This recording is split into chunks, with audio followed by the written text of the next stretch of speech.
Hope you guys are doing well. Welcome back. So in this video, I'm going to show you that how you can create your account on Wrike. So let's get started. So first of all, what we have to do, simply we need to go to the Google website, and after that we have to search for the website. So as you can see, I've already opened it.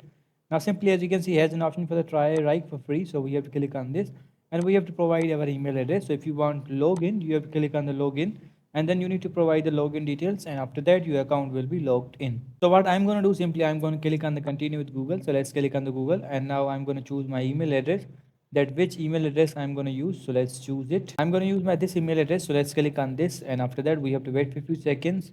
Now let's click on the continue, and after clicking on the continue, we have to wait for a few seconds again. So as you can see, now it's here.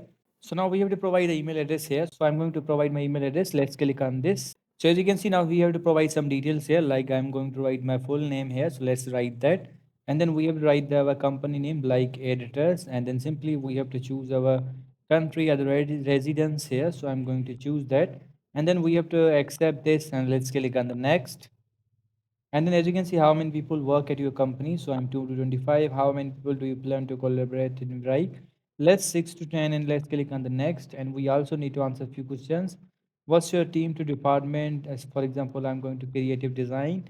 What's your job or role? I'm the owner. Let's write this. And then let's click on the next.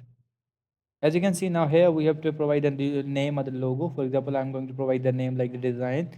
And let's click on the next. And let's say if you want to provide this, you can also do that. Otherwise, you have to click on the next. As you can see now, you have to choose the chart type and then click on the next.